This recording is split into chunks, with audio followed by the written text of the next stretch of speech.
그리고 또 한 가지는 부교육자에 대한 문제인데요. 제가 찾아보니까 1955년에 장로교회 같은 경우는 동사목사 제도를 부목사 제도로 바꿨습니다. 원래 동사목사는 담임 목사님이나 위임 목사님이 과 동일한 권한을 갖지만 그 유고시에 그 역할을 대행할 수 있는 목회자를 교회 안에 두는 거죠. 그래서 휴가를 간다거나 아니면 어떤 위중하다 병으로 잠시 목회를 떠나 있어야 된다라든가 이럴 때 동사 목사가 담임 목사의 역할을 당회장으로서의 역할을 감당하고 교회 일정을 하는 그런 역할의 목사를 동사 목사라고 불렀는데요. 1955년에 이게 부목사 제도로 바뀝니다. 그래서 부목사는 담임 목사를 보조하는 역할로서 부목사 제도를 두기 시작했는데요.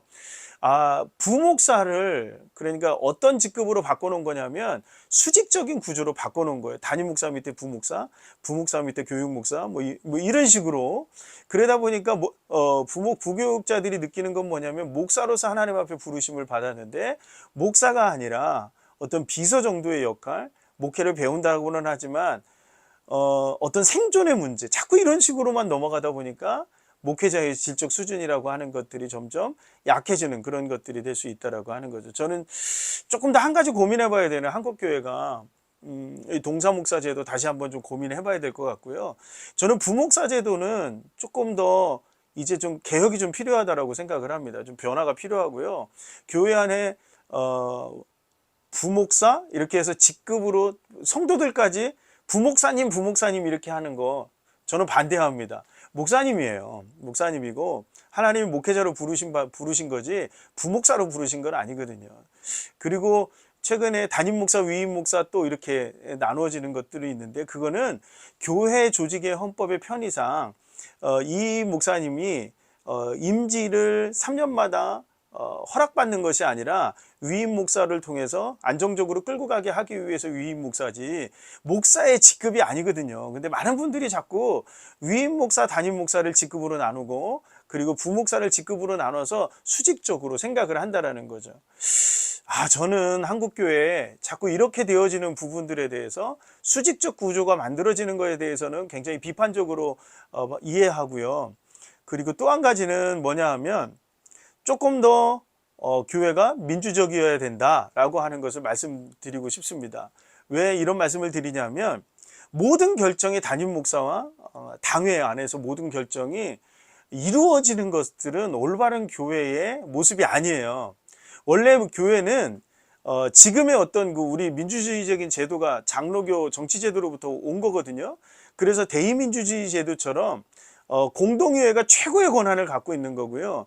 그리고 재직회가 그런 것들을 대의민주주의 형태고 당회가 최종적인 권한을 갖는 것은 맞지만 그 최종적인 권한이라고 하는 것은 의견을 수렴해서 적극적으로 의견을 그 안에서 올바른 것들을 결정해 나가는 그런 구조를 의미하는 것이지 당회가 꼭지점에 있어서 모든 것들을 결정을 내려서 모든 사람들이 하게 하는 이러한 결정 구조는 본래의 개신교의 정치제도나 장로교의 정치제도하고는 저는 안 맞는 부분이라고 생각을 하고요.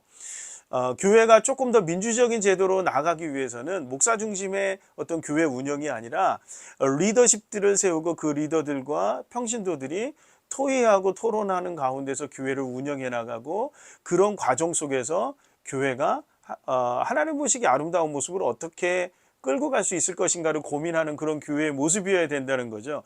반대의 의견을 적극적으로 들을 필요가 있습니다.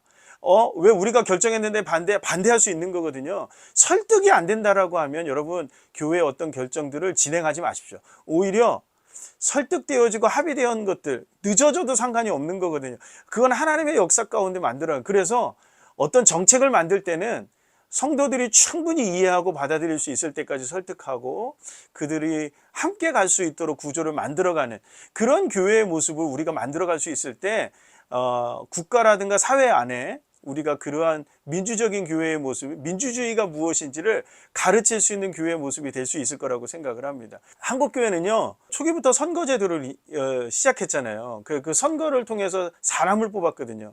어떤 사람을 뽑았습니까? 하나님 보시기에 합당한 사람이라고 하는 기준이 있었거든요. 그래서 저 사람이 존경받고 신앙적으로 본이 되어지고 교회를 원만하게 이끌어갈 수 있는 사람이라고 생각할 때 그 사람을 일꾼으로 뽑는 거거든요. 우리가 그러한 전통들이 과연 우리 지금 한국교회에 남아있는지 다시 좀 재고해 봐야 되고요. 단순히 교회 부흥은 어떤 영적인 것으로만 이루어지는 것이 아니라 이런 구조적인 문제에 있어서도 우리가 보다 더 많은 성도들이 교회를 함께 공동체로서 이끌어갈 수 있는 주체로 작용하기 시작할 때 교회가 다시 신뢰를 받고 다시 하나님 보시기 아름다운 모습으로 세워져 갈 수 있을 거라고 생각을 합니다. 원로 목사제도, 부목사제도, 그리고 교회가 갖고 있는 현재의 비민주주의적인 그런 모습들을 좀 이야기 나눠봤는데요.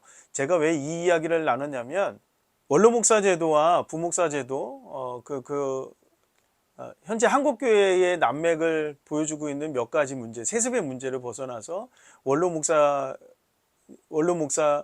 개척한 교회 원로 목사가 은퇴한 이후에 원로 목사로 추대되고 그리고 그 과정에서 나오는 잡음들을 어떻게 좀 우리가 어떻게 해결해야 할지, 한국교회가 이런 제도적으로 원로 목사 제도라든가 부목사 제도 같은 것들이 조금 정비가 되어지고요.